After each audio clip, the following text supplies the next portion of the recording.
안녕하세요. 반갑습니다. SK 하이닉스 주주분들 반갑습니다.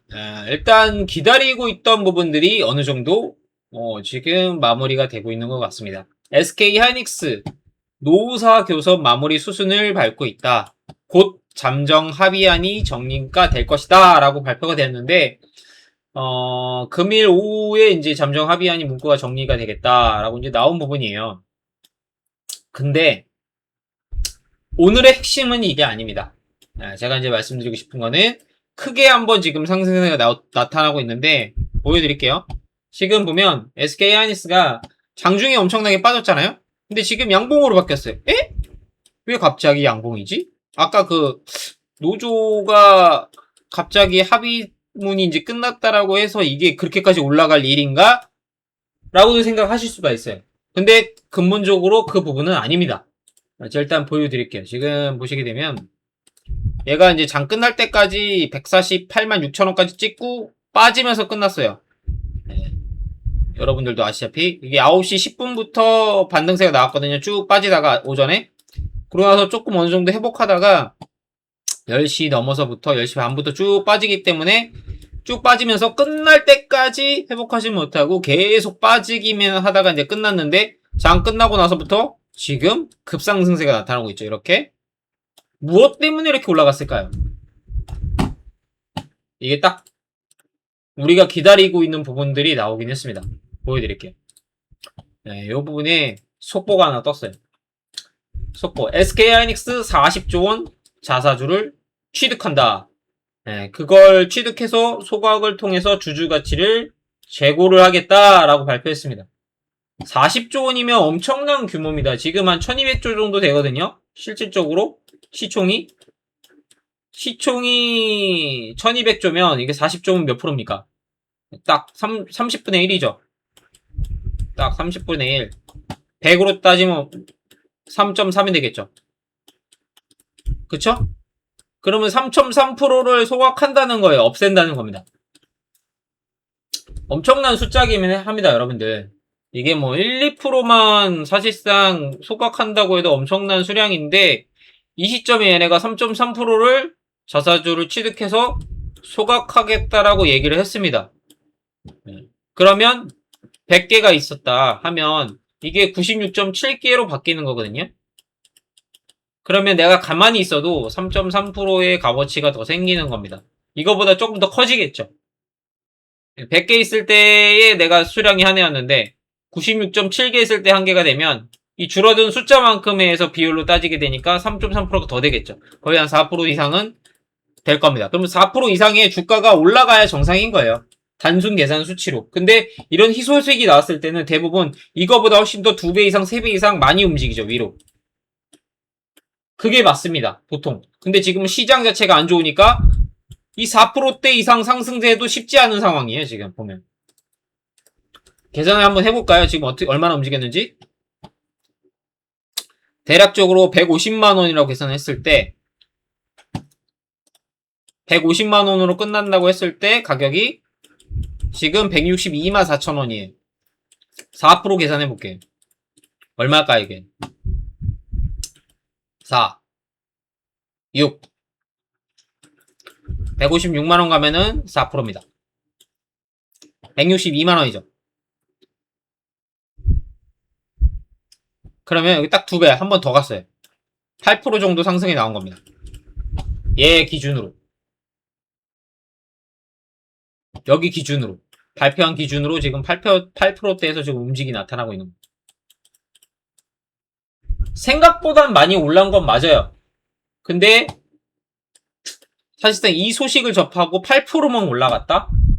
저는 좀 약하다라고 합니다. 이게 시장이 좋았으면 15% 이상도 상승세가 나왔을 겁니다. 저 소식이 들리고 나서. 근데 이거밖에 안 움직인 거예요. 이해되시나요? 내일 흐름이 어떻게 될지가 중요한 건데 이 SK 하이닉스의 추가적인 상승세가 나오려고 하면 이 추가적인 상승세는 이 소식만으로는 올라가기가 쉽지가 않아요. 미국의 증시가 급상승이 나오거나 반도체 관련 이슈들이 많이 나오는 상황에서 이런 게 나와야 많이 먹힐 겁니다. 그리고 여러분들도 증시를 많이 경험해 보신 분들은 알 거예요. 이런 호재가 돈이 많이 풀리고 유동성이 풀리고 시장이 잘 돌아나갈 때 발표하면 급상승이 나옵니다.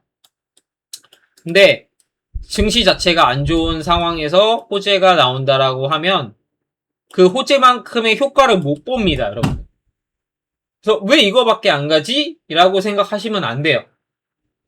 호재가 먹힐 시장이 아니기 때문에 이런 상황이 발생하는 겁니다. 이것 때문에 만약에 요 이슈가 없고 여기 상황에서 발표가 됐다라고 하면 200만원까지 찍었을 겁니다. 요 장 시작하기 전에 발표했으면. 그럼 여기서 치고 올라가서 이 위에서 시작한 다음에 180만원대 이상에서 시작해서 200만원까지 한번 칠 수 있는 호재가 될 수 있었을 거예요. 근데 그 시점에 지금 나오지 않고 이 하락세가 더 나올 것 같은 이 시점에서 발표를 하니까 요만큼 올라가고 여기서 장기 평선에 막혀갖고 지금 요 구간을 뚫어내려고 지금 노력하고 있는 부분들이 보입니다. 내일은 이 위에서도 한번 놀았으면 좋겠어요.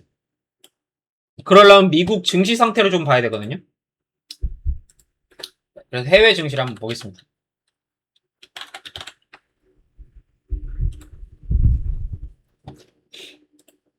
예, 이렇게 돼 있어요, 지금. 나스닥입니다. 이렇게 올라와서 조금 빠졌죠. 요 구간을 지켜내야 됩니다. 여기가 계속적으로 지지를 받는 라인이거든요. 상승세가 나왔다가 꺾이는 부분에 지금 요 구간에 지금 만들어지고 있는데 요 구간을 지키지 못하고 내려온다. 여기 지키지 못하고 내려오면 여기까지 밀리는 겁니다, 그냥. 그러면 여기까지가 한 1% 구간 될 거예요, 마이너스. 그러면 실질적으로 쉽지 않은 흐름이 나타날 수 있어요. 그래서 흐름도 굉장히 중요해요. 오늘의 나스닥이 상승세가 조금 나와야 되고 반도체 지수, 필라델피아 반도체 지수랑 반도체 업황들이 좋은 이슈가 있어서 상승세가 조금 나타나야 합니다. 그래서 마이크론 주가도 면밀히 조금 지켜봐야 될 상황이에요. 요거에 따라서 시장 흐름이 완전히 바뀔 수가 있어요. 내일 흐름 자체가. 내일 좋은 흐름이 나오려면 여기 주가 위치를 조금 확인하는 흐름이 조금 필요하다. 이렇게 조금 말씀드릴 수 있을 것 같아요. 그리고 이제 조금 걱정되는 부분들도 조금 있긴 한데 요 부분입니다. 일단 미국의 장기 국채 금리가 19년 만에 최고치를 다시 만들었다. 19년 언제입니까? 19년 전 돌아가면 계산해보세요. 띠띠띠띠띠띠 내려가서 2007년도가 되겠습니다. 2007년도가 뭘 의미할까요, 여러분들? 딱 일이 터지기 직전 연도죠? 언제죠? 2008년도, 그 다음에 2008년도에 무슨 일이 있었습니까? 지금 주식 쪽에 오래 있으셨던 분들은 아실 겁니다. 2008년도에 무슨 일이 있었는지. 뭐가 있었죠, 여러분들? 서브프라임 모기지 사태가 터졌죠. 그러면서 증시가 개박살이 한번 났죠. 그리고 한 6개월, 1년 동안 살아나지 못했죠. 1년 넘게 살아나지 못했습니다. 그 시기가 있었던 시점이랑 지금 그때 보면 국채금리가 19년 만에 최고치를 다시 찍었다는 건 내년에 어떻게 될지 모르겠다는 겁니다, 여러분들. 서브프라임 모기지 사태가 뭔지 아시나요? 그 부동산 쪽이었는데 한마디로 그 등급별로 대출해주는 게 따로 있었어요. 그 사람 신용 등급에 따라서. 근데 이거를 등급을 알아볼 수 없게끔 만든 것들입니다. 사실상. 몇 가지를 섞어서 A등급이랑 B등급이랑 몇 가지를 섞어서 이거를 원래 B등급이어야 되는데 이거 A등급으로 만들고 해서 신용 상태가 안 좋은 사람들도 실질적으로 다 부동산을 살 수 있게끔 해줬어요. 왜냐면 부동산이 계속 올라가던 시기였거든요. 예를 들어서 막 부동산 가격이 10억이에요. 집 가격이 10억인데 이 사람의 신용도를 전혀 보지 않고 10억을 다 빌려줍니다. 어차피 계속이 이게 조금 시간 지나면 11억, 12억 계속 집값이 올라가던 시기였으니까 10만 보고 빌려준 거예요, 이거를 다.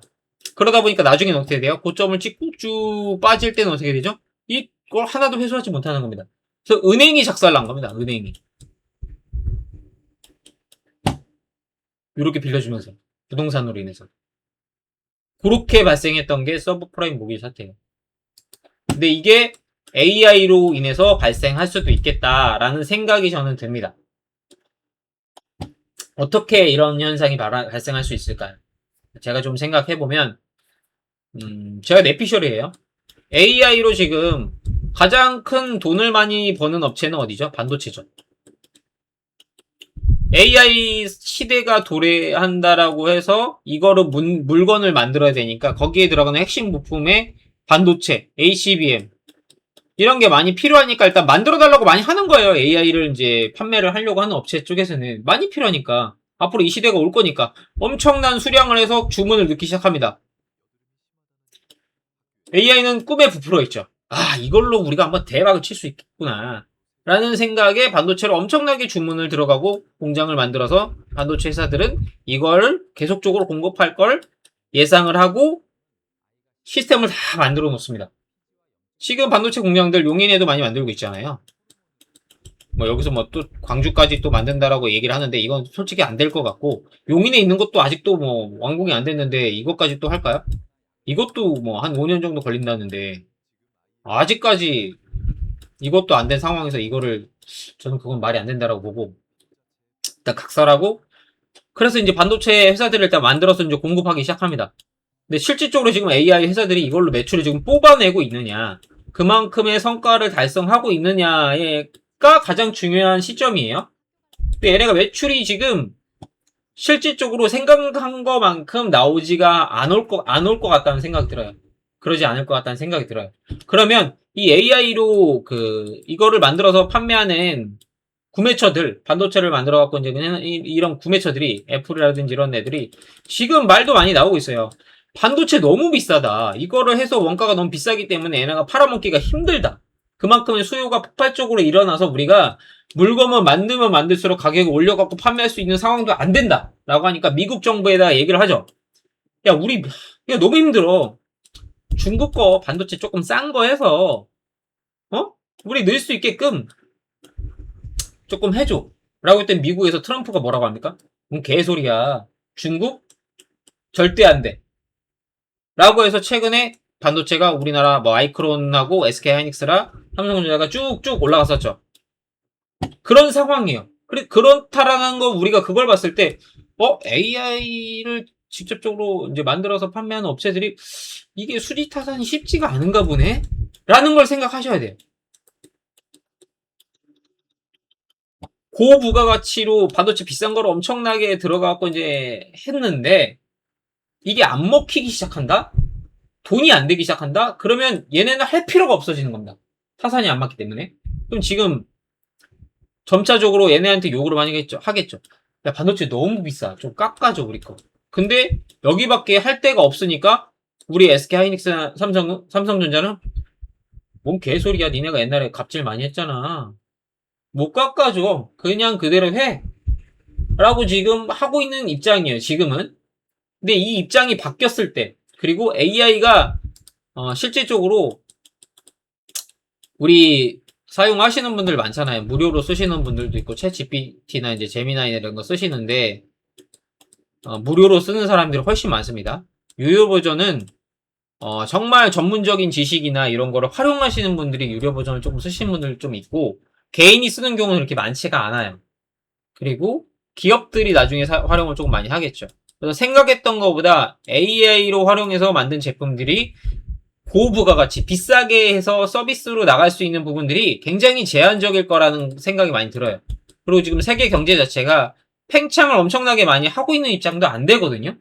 그렇다 보니까 경제 자체가 잘 안 돌아가게 되면 이걸 돈이 경제적으로 여유가 있어서 이제 고부가치 상품을 많이 사용을 해야 될 건데 지금 그렇지가 않습니다. 경제적으로 돌아가는 게. 그렇다 보니까 최근에는 핸드폰도 계속 비싼 거 최신품들만 많이 사용을 했는데 조금 진한 거 괜찮은 거 쓰자라는 운동도 많이 일어나고 있어요. 세계 경제적으로. 그런 입장에서 이 AI의 부가가치를 활용해서 사용을 많이 할 만한 사람들이 비싼 거를 얼마나 될까? 요거 우리가 생각을 해봐야 되거든요. 생각보다 얼마 안 되고 제한적이라고 하면 이거에 기대를 걸고 엄청나게 직진을 했던 이 AI 기업체들이 알파벳, 아마존 뭐 이런 기업들이 야 이거 아닌 것 같은데? 못하겠다. 반도체 우리 그만 만들어 우리 뭐 더 이상 안 해야 될 것 같아. 좀 줄여야겠어. 이거 안 되겠어. 나오면 그때가 폭락을 하는 시점이 한번 나올 수 있다라는 겁니다, 여러분들. 그게 27년도에 한번 나올 수 있어요. 재밌는 거 하나 말씀드릴까요? 6월 3일날 우리나라 뭐 했죠? 지방선거 했죠. 여기서 이기기 위해서 주가를 엄청나게 뛰었죠? ETF 만들어서. 그쵸? 5월 24일날인가 ETF 만들었습니다. 단일 정보. 그러면서 6월 3일날 최고치를 찍고 일주일 지난 다음 시점부터 쭉 빠지기 시작했어요. 이 얘기 무슨 얘기 드리려고 하냐면 11월 달에 미국의 지방선거도 한 번 있습니다. 우리나라처럼 뭐 극단적으로 크게 많이 올라가지는 않겠지만 그 부분이 충분히 작용을 한다라고 하면 이 지방선거가 끝나고 나서 폭락이 한번 나올 수도 있겠다라는 생각이 들어요. 주가 부흥이 끝나니까 트럼프가 한번 하지 않을까요? 저는 그런 기대감이 한번 듭니다. 그래서 그걸 한번 지켜보시면 좋을 것 같아요. 그러고 나서 그때 이후부터는 금리 인상도 엄청나게 세게 때릴 수가 있어요. 11월 달 이후부터는. 그런 상황이기 때문에 여러분들이 염두에 두시고 작은 계획을 잘 세우셨으면 좋겠습니다.